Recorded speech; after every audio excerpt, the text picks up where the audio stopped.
जय Hind my dear guys. सबसे पहले मैं होली के पावन पर्व पर आप सभी देशवासियों को हार्दिक बधाई देता हूं और आशा करता हूं सर्वे भवन्तु सुखिना, सर्वे सन्तु निरामया, सर्वे भद्राणि पश्यन्तु, मां कश्चित् दुःखभाग् भवेत्। मेरे देश का हर व्यक्ति खुशी रहे, उसकी काया निरोगी हो, सब सुखमय जीवन व्यतीत करें, मंगलमय जीवन व्यतीत करें। तो आज मैं ह्यूमन ईयर का एक लेसन लेने जा रहा हूं, जिसके बारे में आपको मैं जानकारी दूंगा। इस लेसन के अंदर पहले हम देखते हैं कि हमारी आवाज कैसे आती है, हमारे पेट से आवाज कैसे निकलती है। हम जो बोलते हैं वो आवाज किन किन पार्ट से होकर गुजरती है। तो इसमें सबसे पहले जो साउंड है,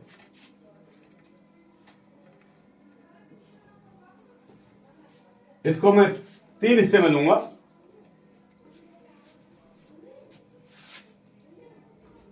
पहला वोकल कॉर्ड,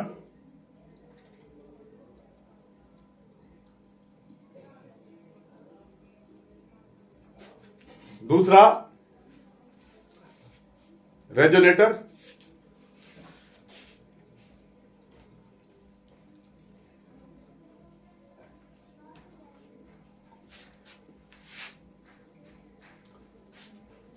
और तीसरा लेता हूं मैं एट्रिकुलेटर।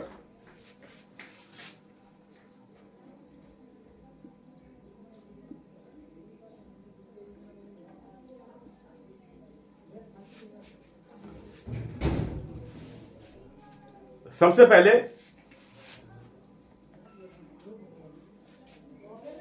देखते हैं बॉडी के अंदर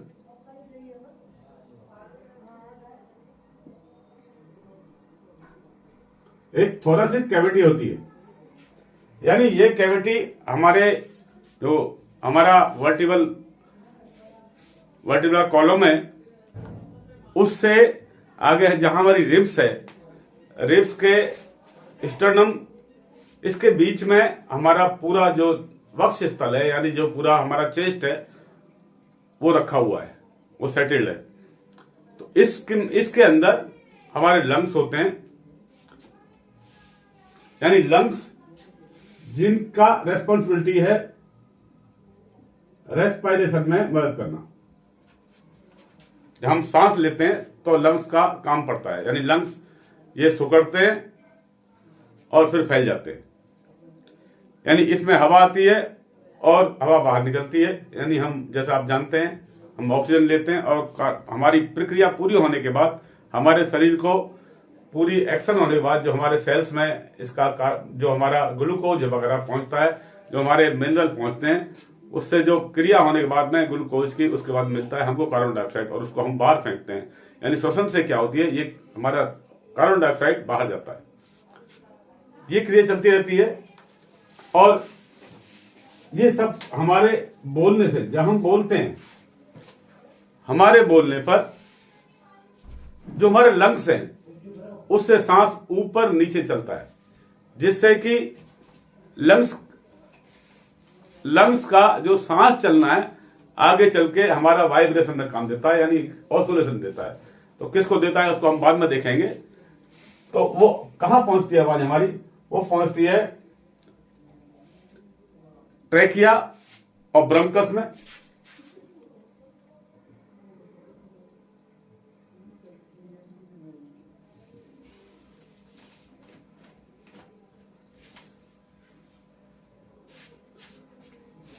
ट्रेकिया और ब्रोंकस के बाद में वो आवाज आती है लैरिंग्स में।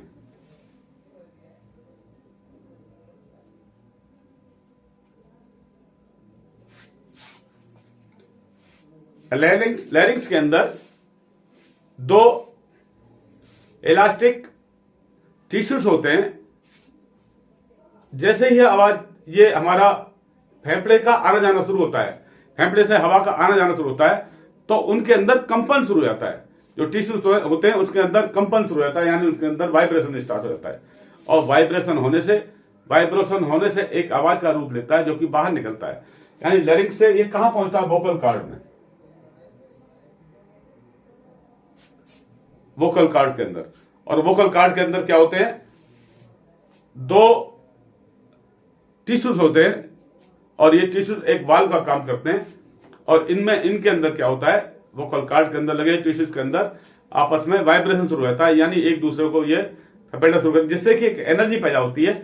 और वो एनर्जी निकल के कहां पहुंचती है? वो एनर्जी पहुंचती है फिर फेरिंग्स के अंदर।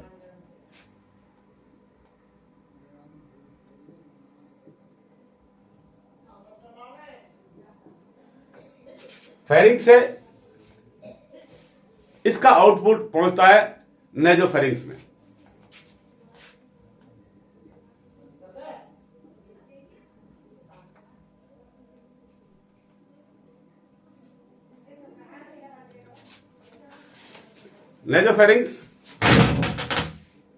नेजोफेरिंग्स से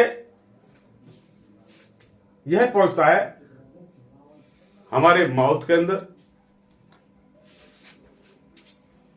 कहां पहुंचता है? माउथ के अंदर, मुंह के अंदर। अभी काम आता है एट्रिकुलेटर का, यानी माउथ के अंदर कुछ पार्ट है वो अपना अपना फंक्शन करते हैं, जो साउंड के रूप में आपको बाहर सुनाई देता है। तो उसमें कौन कौन से पार्ट्स होते हैं? टंग,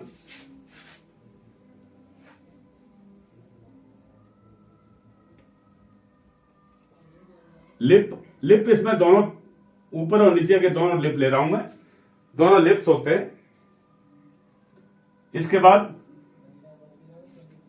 बाद आता है टीथ,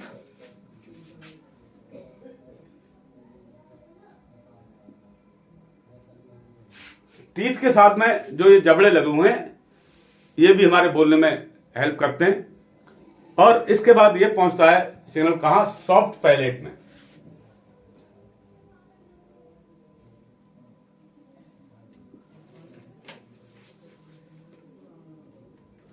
और सॉफ्ट पैलेट से कहां जाता है? हार्ड पैलेट में।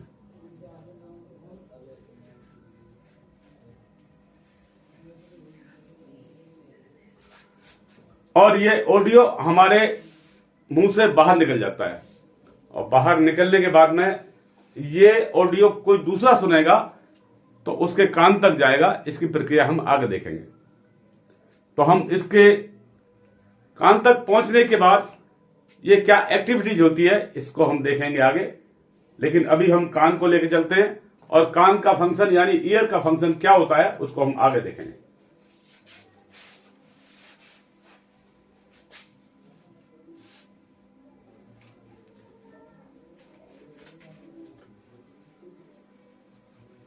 जो आप देखते हैं, अपना कान देखते हैं आप, कान जो आपका बाहर दिखाई दे रहा है, ये वाला एक बाहरी हिस्सा है।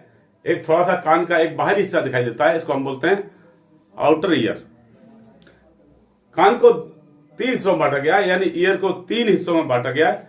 पहला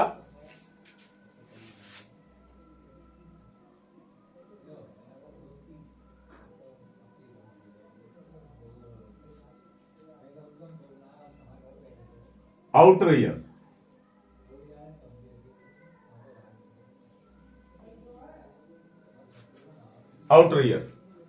आउटर ईयर में क्या क्या होता है? पहला आप जो देख रहे हैं बाहर की शेप देख रहे हैं, इस शेप में आपको क्या मिलेगा? ये बाहर जो चीज है पूरा दिखा, इसको पिन्ना कहते हैं हम। ये वाला जो देख रहे हैं आप स्ट्रक्चर के अंदर, इसको कहते हैं पिन्ना, या इसको बोलते हैं ऑरिकल्स। इस ऑरिकल के अंदर ये वाला उठा हुआ हिस्सा देख रहे हैं आप, ये उठा हुआ हिस्सा जो दिख रहा है, ये पर यहां पर मेरे कान में आप देख रहे हैं, इसको कहते हैं हम हेलिक्स। इसके बाद ये जहां कान का एंटर होने वाला छेद है, इसमें एक छोटी सी एक उठा हुआ एक हिस्सा है। ये कान एक कॉर्टेक्स का बना हुआ है, कार्टिलेज का बना होता है। इस कार्टिलेज के अंदर, इसको हम कार्टिलेज का मतलब होता है कि तोड़ मोड़ सकते हैं। इस तरह के नाक की जो हड्डी है वो भी कार्टिलेज की बनी होती है। तो इसमें जो ये उठा हुआ दूसरा हिस्सा जो कि छेद के पास में है, इसको हम बोलते हैं ट्रेगस, जो मैंने यहां पर इंडिकेट किया हुआ है।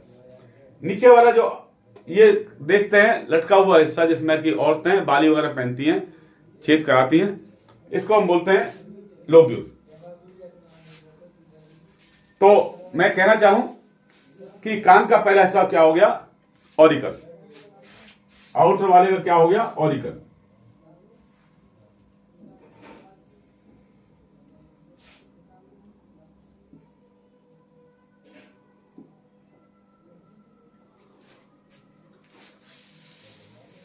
नेक्स्ट आप देखते हैं इस ऑरिकल के बाद में एक अंदर छेद होता है। ये छेद देख रहे हैं, एक गड्ढा सा होता है, इसको बोलते हैं हम external auditory canal. External auditory canal.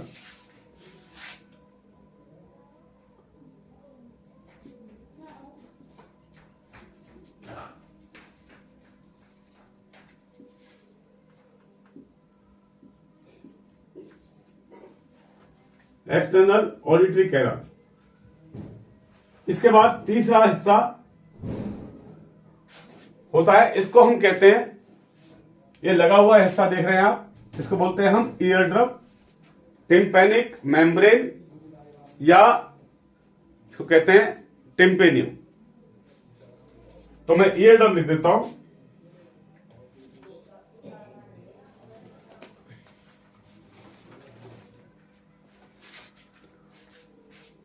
इसके अंदर, इस कैनाल के अंदर, यह एक ऑडियो को जाने का रास्ता है जो अंदर कान तक पहुंचाता है। इसके अंदर, इसके प्रोटेक्शन के लिए छोटे छोटे बाल होते हैं, जैसे कि आप देखते हैं आपकी नाक के अंदर बाल होते हैं, उस तरह से इसके अंदर भी बाल होते हैं, जिससे कि डस्ट अंदर एंटर ना करे। उसके साथ में लगा हुआ ये आप देखते हैं ईयर ड्रम, टिम्पेनिक मेम्ब्रेन या टिम्पेनम।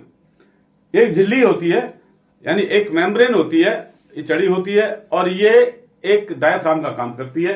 यानी जैसा कि आप देखते हैं स्पीकर, ये स्पीकर काम करती है, यानी जो आने वाले ऑडियो को रिसीव करती है और आगे रेफर कर देती है। नेक्स्ट देखते हैं, इसके बाद सेकंड वाला ईयर का पार्ट, उसको बोलते हैं मिड ईयर।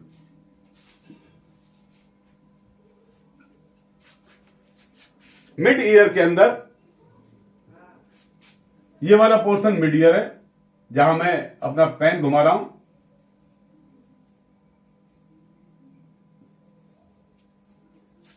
इसके अंदर, इसको हम कहते हैं ऑडिटरी। इसके अंदर क्या क्या होता है?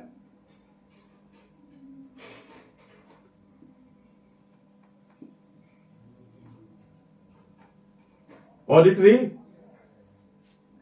ऑसिकल। ऑडिटरी ऑसिकल के अंदर, ऑडिटरी ऑसिकल के अंदर 3 हड्डियां पाई जाती हैं, जिनमें से एक हड्डी बहुत ही छोटी, यानी सबसे शरीर मानव की सबसे छोटी हड्डी होती है। इसमें 3 हड्डियां होती हैं। ऑसिकल्स के अंदर 3 हड्डियां होती हैं। आप देखते हैं कोई भी बात होती है तो बोलते हैं मार कान पे इसके, यानी कान पकड़ कर थप्पड़ मार दे, यानी इतना कान के साथ में मिसबिहेवियर किया जाता है। इस मिसबिहेव को आप सोचें, कान सबकी बुराई सुनता है, गाली सुनता है और अच्छाई भी सुनता है। तो कान के साथ में एक अच्छा व्यवहार करना चाहिए। तो इसको मैं मिस कह दूं तो कैसा रहेगा? क्या कह दूं? मिस।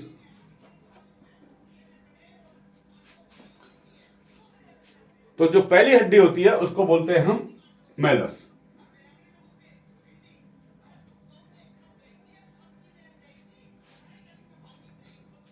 दूसरी मैलस, ये वाली हड्डी देख रही है पिंक कलर की बनाई हुई है, ये क्या है? मैलस है। दूसरी हड्डी उसको हम कहते हैं इनकस।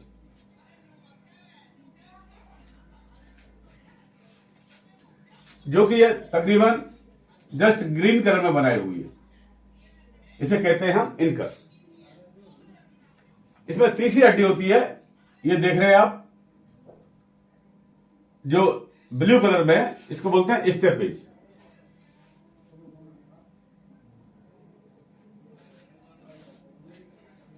इसकी रचना, इसका वर्क समझाने के लिए आगे हम देखेंगे।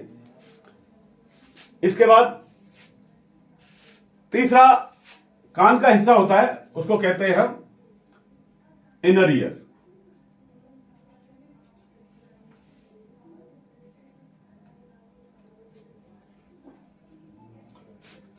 इनर ईयर के अंदर एक चीज होती है, एक घिरा हुआ हिस्सा होता है, उसके अंदर कुछ फ्लूइड वगैरह भरा होता है, उसको हम कहते हैं, जो घिरा हुआ हिस्सा है उसको बोलते हैं कॉक्लिया। क्या कहते हैं? कॉक्लिया। तो कॉक्लिया के जो बाकी हिस्से हम आगे चलकर देखेंगे। इस कॉक्लिया के अंदर इसका संबंध किससे होता है? ऑडिटरी नर्व से होता है, और ऑडिटरी नर्व का संबंध होता है हमारे ब्रेन से। तो हम इनका फंक्शन के साथ साथ देखेंगे। इस कॉक्लिया के अंदर क्या होता है? इस कॉक्लिया के अंदर एक ओवल से विंडो होती है, उसके बाद में दो राउंड से विंडो होती है। इसके साथ इसमें आप देख रहे हैं जैसा कि ये हाफ राउंड में बना हुआ है, ये पर इसको बोलते हैं हम, ये कॉक्लिया का एक हिस्सा होता है जिसमें क्या होता है, एक ट्यूब की टाइप होती है। इसमें ट्यूब के अंदर, इसमें आगे चलकर मैं बताऊंगा कि पहले हिस्से हम इसके हिस्से लेते हैं। इसमें सेमी सर्कुलर कैनाल होती है, ये वाली देखते हैं, ये सेमी सर्कुलर कैनाल है। और इसके बाद इस हिस्से को जो बना हुआ है इसको बोलते हैं वेस्टिब्यूल, और इस पूरे हिस्से को हम बोलते हैं वेस्टिबुलर एपरेटस। Vestibular apparatus. इसके साथ आप जैसा कि इंडिकेट दिया हुआ है, ये वाला हिस्सा हम बोलते हैं वेस्टिबुलो कोक्लियर। इसके साथ इसमें ये नर्व्स दिखाई हुई है मैंने, ये नर्व्स होती हैं जो कि ऑडिटरी नर्व्स है, यानी जो हमारा ऑडियो है उसको आगे भेजती है। इसके साथ इनमें, इनके अंदर दो चीज पाई जाती है, यानी कॉक्लिया के अंदर दो चीज पाई जाती है। एक होता है बोन्स और दूसरा होता है मेम्ब्रेन।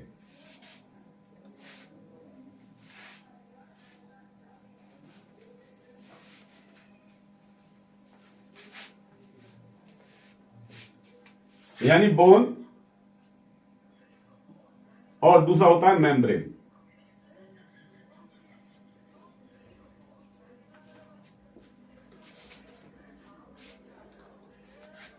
ये अमूमन स्ट्रक्चर क्या होता है? एक स्पाइरल की तरह इसका स्ट्रक्चर होता है, जैसा कि ये बना हुआ है यहां पर। इसको मैं थोड़ा सा यहां बना देता हूं।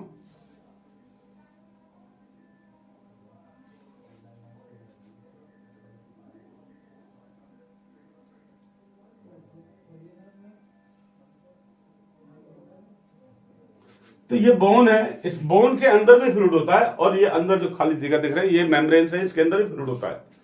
तो जो आप ये बोन्स देख रहे हैं इसको हम बोलते हैं बोनी लेब्रिंथ। क्या कहते हैं? बोनी लेब्रिंथ। इसके अंदर एक फ्लूइड भरा होता है, उस फ्लूइड को बोलते हैं पेरिलियम।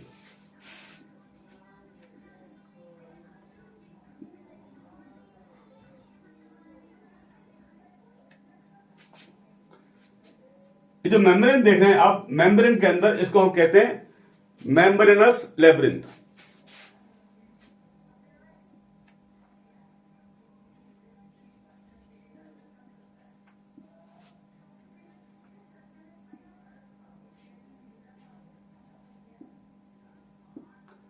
इसके अंदर भी एक फ्लूइड भरा होता है, उस फ्लूइड को कहते हैं हम एंडोलिम।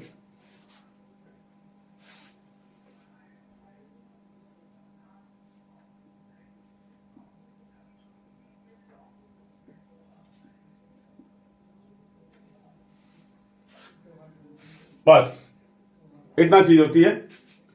और ये एक शेप, एक बैलून की शेप होती है। यहां पर एक बैलून का शेप होता है, गुब्बारे की तरह होता है। इतनी ये है इसका स्ट्रक्चर। अब इसका हम देखेंगे फंक्शन कि कान कैसे फंक्शन करता है। कान के अंदर फंक्शन देखने के लिए आप जानते हैं कान के पास क्या पहुंचती है, ऑडियो और वीडियो हम आंख से देखते हैं।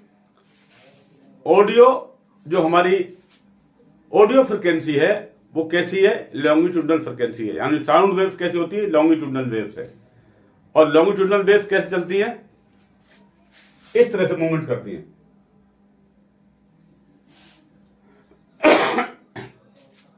इस मूवमेंट में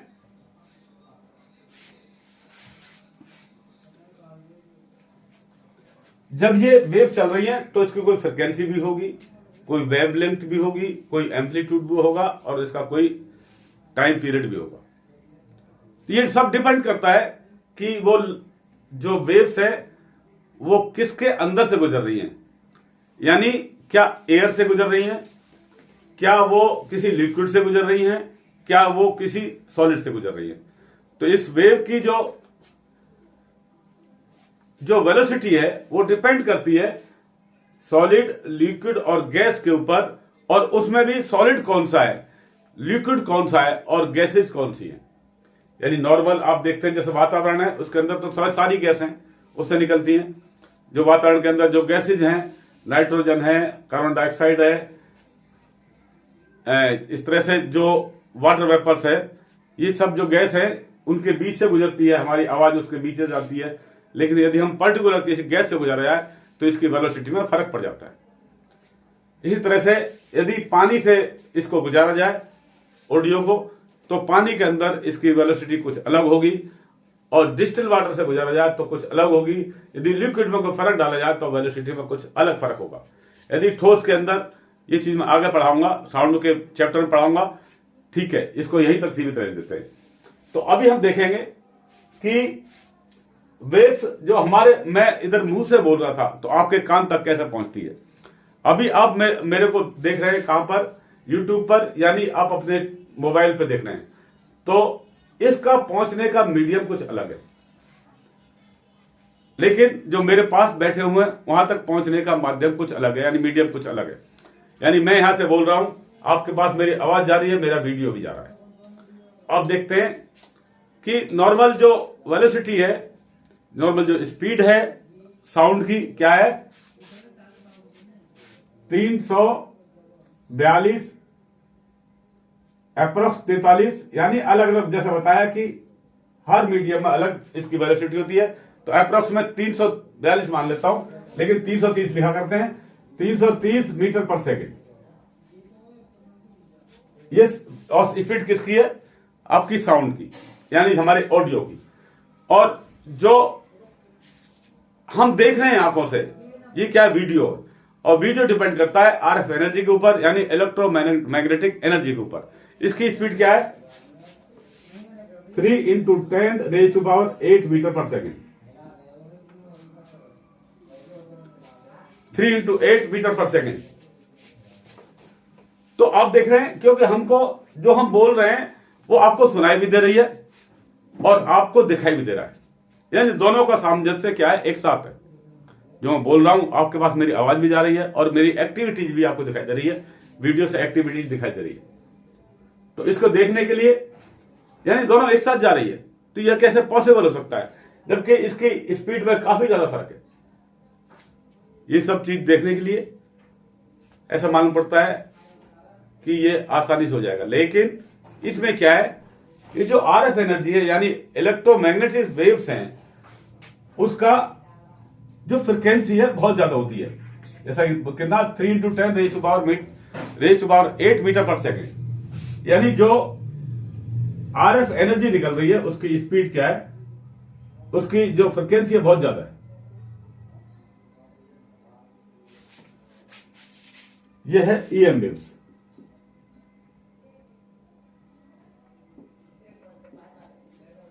ईएम वेव्स की स्पीड बहुत ज्यादा है, यानी इसकी फ्रिक्वेंसी बहुत ज्यादा है। लेकिन जो ऑडियो निकल रही है, निकल रही है उसकी कितने 330 मीटर पर सेकेंड, यानी इसकी फ्रिक्वेंसी बहुत कम है। तो क्या करते हैं, इस ऑडियो फ्रिक्वेंसी को वीडियो फ्रिक्वेंसी के ऊपर माउंट कर देते हैं।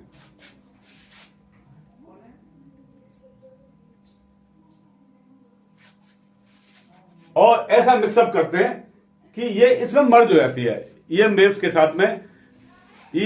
साथ में साउंड वेव्स क्या होती हैं, मर्ज हो जाती हैं, और ईएम वेव्स की स्पीड में हमारी साउंड आगे चलती है। और आगे चलकर लगे हुए डिटेक्टर और रेक्टिफायर, तो इसको रेक्टिफाई करते हैं, डिटेक्ट करते हैं कि ऑडियो फ्रिक्वेंसी कौन सी है, वीडियो कौन सी है, उसको क्या करते हैं, वो रेक्टिफाई करते हैं, अलग अलग करते हैं। तो हमको अभी आवाज और जो फिल्म है, हमारा जो वीडियो है वो दिखाई देता है और सुनाई देता है। तो ये कार्रवाई कहां होती है, ये सारी वेव्स क्या है, किस तरह की है, ये वाली वेव्स क्या है, ट्रांसवर्स वेव है। ईएम वेव्स क्या है, ट्रांसवर्स वेव है। लेकिन हमारी जो साउंड वेव है वो क्या है, एक लॉन्गिट्यूडनल वेव्स है। इस पर माउंट करने के लिए अलग अलग प्रोसीजर होते हैं, यानी फ्रीक्वेंसी मॉड्यूलेशन होता है, और या फेस मॉड्यूलेशन होगा या एम्पलीट्यूड मॉड्यूलेशन होगा। ये अलग चीजें आपके सब्जेक्ट का नहीं है, इसको हम आगे देखेंगे। तो इस तरह से आवाज और वीडियो हमें दिखाई देते हैं और सुनाई देते हैं। तो हम चलते हैं अभी कान की तरफ, यानी अभी सुनने की बात करेंगे। हम सुनने में हम देखेंगे कि हमारी जो वेव्स, ऑडियो वेव्स आ रही थी, वो किस रूप में आ रही थी। ऑडियो वेव्स, यहां पर सपोज कोई स्पीकर लगा हुआ है, इससे निकलने वाली ऑडियो वेव्स इस रूप में मूवमेंट करेंगी।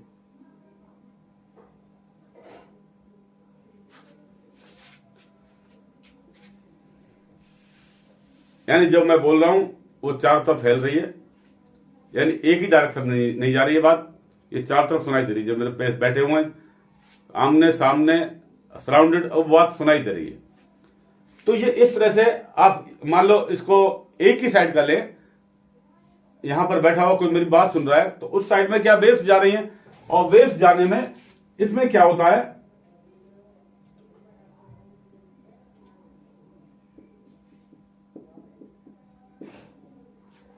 दो तरह के रीजन बनते हैं। एक बोलते हैं कंप्रेस रीजन, यानी फुल कंप्रेस रीजन, और एक होता है रेयरली रीजन। तो ये क्या है, कंप्रेस रीजन है और ये रेयरली रीजन है। यानी जिसको बोलता हूं मैं, यानी पार्टिकल्स का जो हमारे जो पार्टिकल्स है हवा के अंदर, उनमें क्या है, ये वाला जो माध्यम बनता है, जो मीडियम बनता है, उसको हम कहते हैं सघन माध्यम, यानी डेंसिव रीजन, यानी कंप्रेसिव रीजन। उसके बाद में जब ये देख रहे हैं कि काफी गैप में है, ये क्या है, रेयरली रीजन। ये कैसा है, एक विरल माध्यम है। तो ये आपस में एक दूसरे को क्या करते हैं, पुश करते हैं।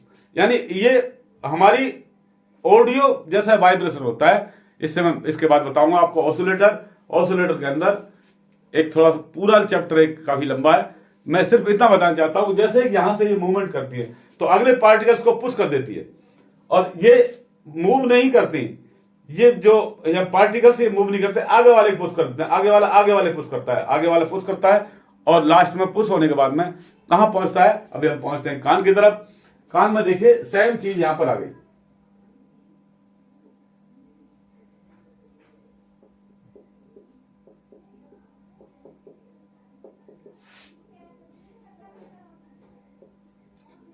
और ये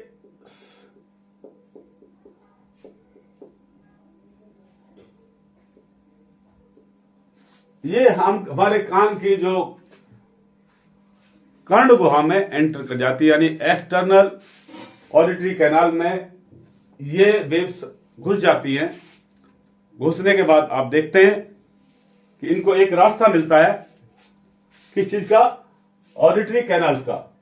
यानी एक कान में एक रास्ता मिलता है, एक गुफा सी मिलती है, उस गुफा से होकर ये क्लोज होकर कहां पहुंचती है, आगे जाके पहुंचती है ईयर ड्रम के अंदर, ईयर ड्रम को स्ट्राइक करती है। ईयर ड्रम में, जिसको हम बोलते हैं टिम्पेनम या टिम्पेनिक मेम्ब्रेन, यानी क्या चाहता है, इस पर मेम्ब्रेन चली होती है। ये बहुत ही नाजुक होती है। यदि आप इसको कान वान कभी आपका खुल जाता है तो कभी भी लकड़ी या पेंसिल ना डालें, पेंसिल से ना खुरचें इसको, ये बहुत ही नाजुक चीज होती है। इसको कान का पर्दा कहते हैं, जो फट सकता है। अभी जैसे ही ये यहां पर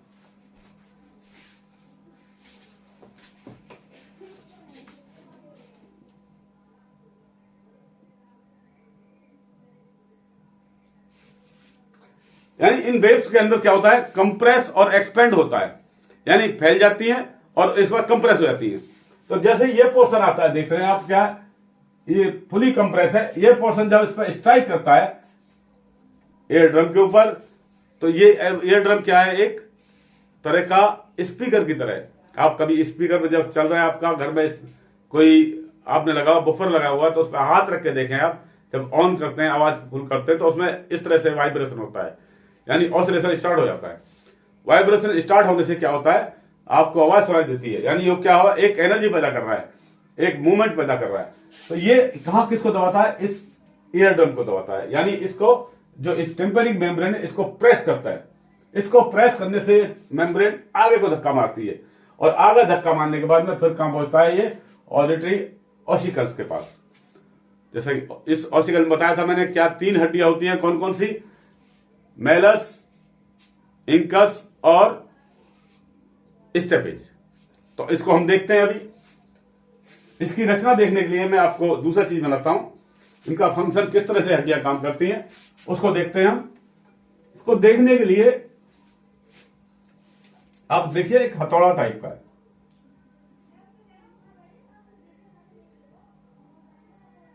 जिसको हम कहेंगे हैमर।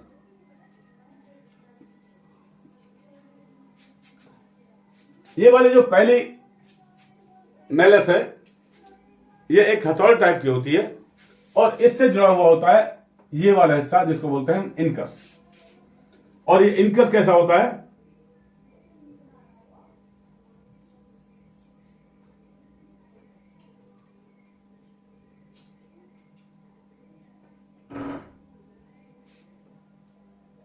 जैसा आप देखते हैं, मोची जो जूते सिलाई करता है या कील वील ठोकता है जूते में, उसके पास में ये चीज होती है, इसको बोलते हैं हम एविल। क्या बोलते हैं, एविल।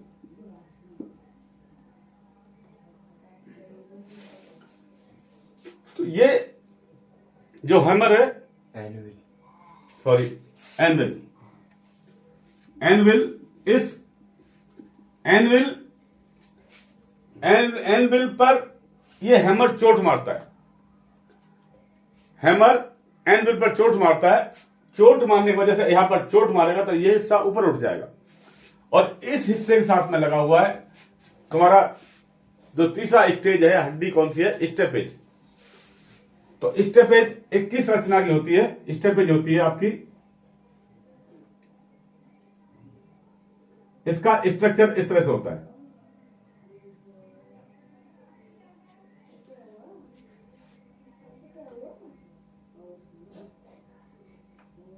इस तरह का स्ट्रक्चर होता है।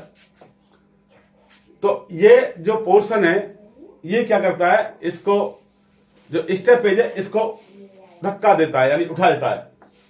उठाने के बाद इसको, इस स्ट्रक्चर को, ये क्या होती है, घोड़े की, आप देखते हैं जो पायदान होते हैं, सवार ऊपर बैठता है घोड़े के ऊपर, तो पायदान साइड के होते हैं, उस तरह के इसका शेप होता है। तो इसको मैं यदि कहना चाहूं हिंदी इंग्लिश भाषा में, तो इसको बोलता है स्टेरअप।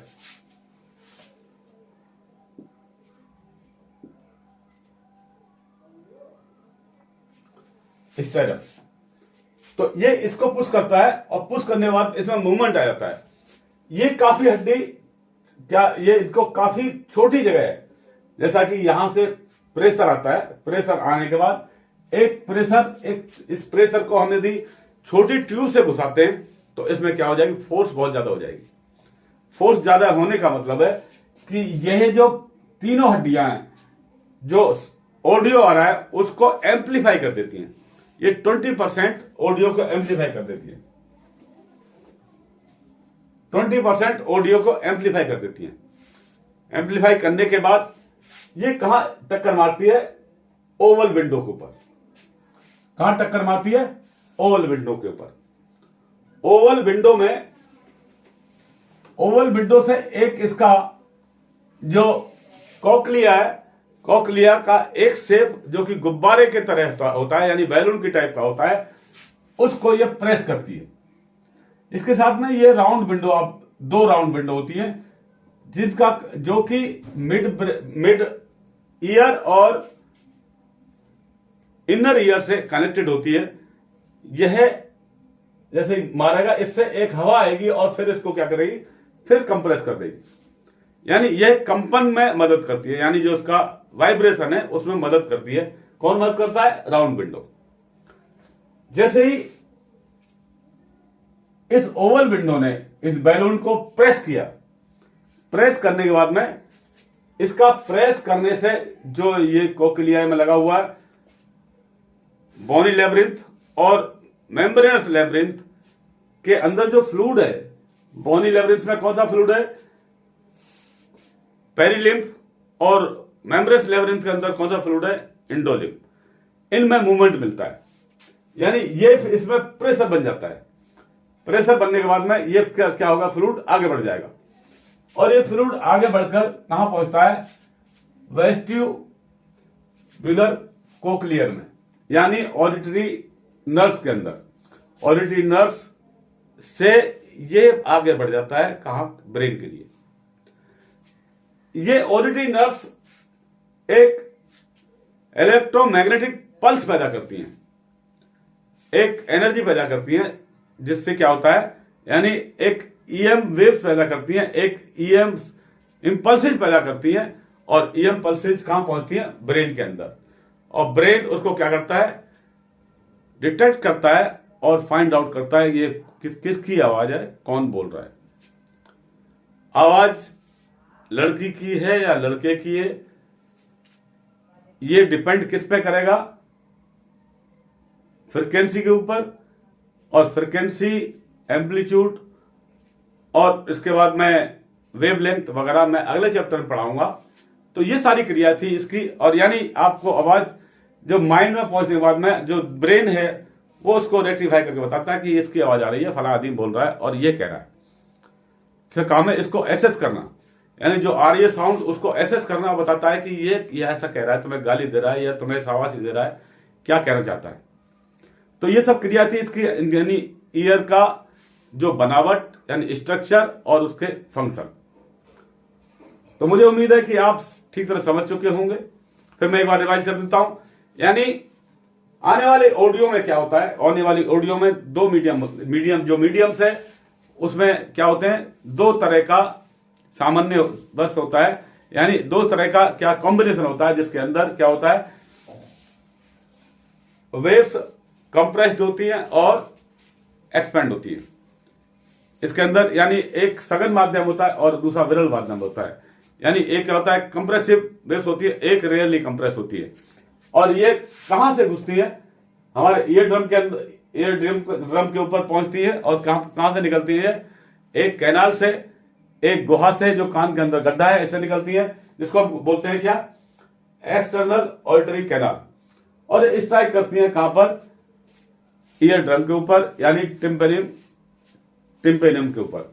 और टिम्पेनियम वहां से जैसा जाती है तो अंदर पुश करता है, उसके बाद में जैसे कम प्रेशर वाली आपको ऑडियो आएगी तो फिर वापस लौट जाएगा। यानी इस तरह से ये मूवमेंट करता रहता है।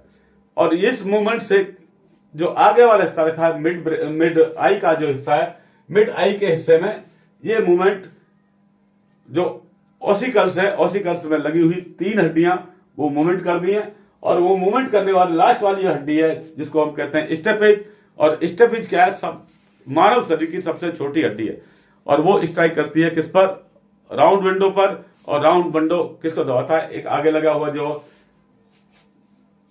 कोक्लिया है उसके किसको दबाता है? उसके बैलून को दबाता है। और बैलून प्रेस करता है आगे वाले लिक्विड को जो भरा होता है बोनी लेब्रिंथ में और मेम्ब्रेनस लैमेलेस में।